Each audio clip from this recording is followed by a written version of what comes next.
जरूर कहना चाहता हूं, जिम्मेदारी से कहता हूं कि मैं कहना नहीं चाहता, मगर मैं कहीं लालची आदमी नहीं हूं और न मैं कोई परिस्थितियां देख के कोई सौदा करता हूं।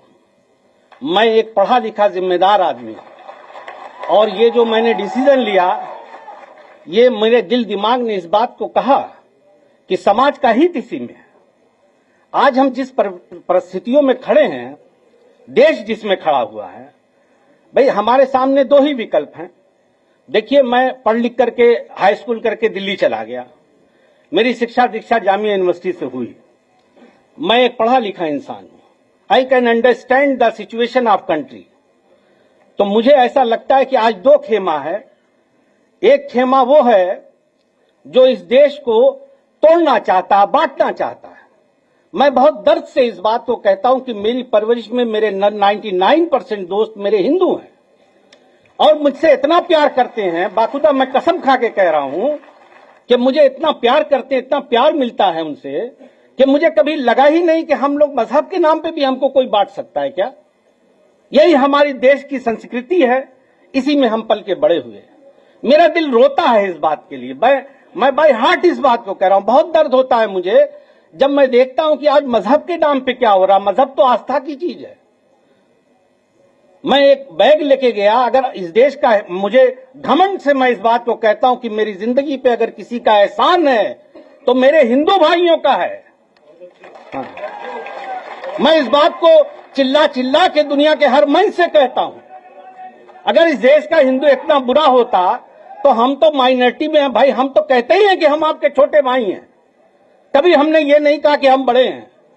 हमने हमेशा कहा कि आप मेरे बड़े भाई हैं, आप लीड करें, हम लोग पीछे खड़े हैं। मगर मेरे भाइयों, मैं आजमगढ़ से आए हुए लोगों को ये बात कहना चाहता हूं कि तुम्हारे इस भाई ने, तुम्हारे इस दोस्त ने ये फैसला किसी लोभ लालच में नहीं किया है, बल्कि ये समझा, दिल दिमाग से ये समझा कि हम लोग being a sincere citizen of country, हमारी क्या जिम्मेदारी है। तो लिहाजा मेरे दिल ने इस बात को कहा कि यकीनन हमें ऐसे लोगों के साथ खड़े होना चाहिए जो इसका विरोध करते हैं और इसको बचाने के लिए लड़ रहे हैं। माननीय अध्यक्ष महोदय, मैं दिलो जान से आपके पीडीए के नारे को ताकत देता हूं, उसकी हां में हां मिलाता हूं। इसलिए कि अगर इस देश में कुछ बदलाव हो सकता है तो यही उम्मीद है। मैं तो ऊपर वाले से, अल्लाह से ये दुआ करता हूं कि अल्लाह आपको सेहत दे, लंबी हयात दे और ताकत दे, और हम लोग आज के बाद हम आपके लिए पूरी जिंदगी आपके साथ। और इस मंच से गुड्डू जमाली कह रहा है, चाहे मुझे यहां कुछ मिले या न मिले, मैं पूरी जिंदगी आपका वफादार रहूंगा।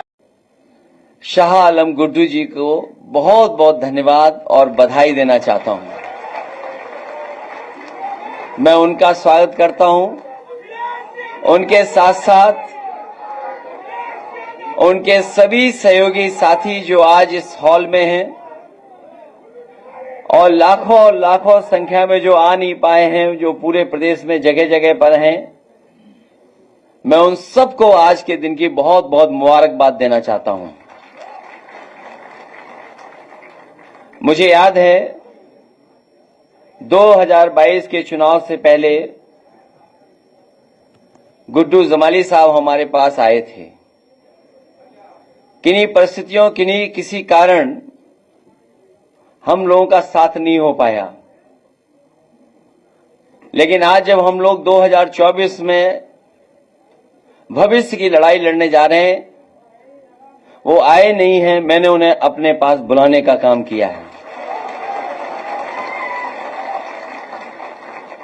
मैं अपनी तरफ से और पार्टी की तरफ से पूरा भरोसा दिलाता हूं, जिस जिम्मेदारी के साथ आप दूसरे दल में थे,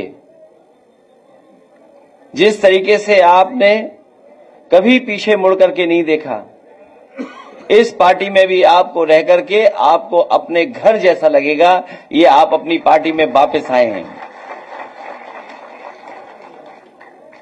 हालांकि इस मंच पर गुड्डू स्क्वायर हैं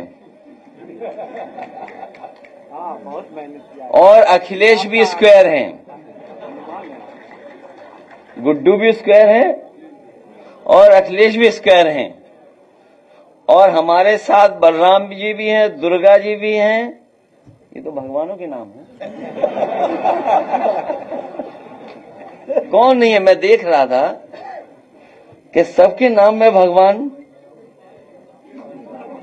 आपको पता होगा चाचा के नाम पे कौन सा भगवान?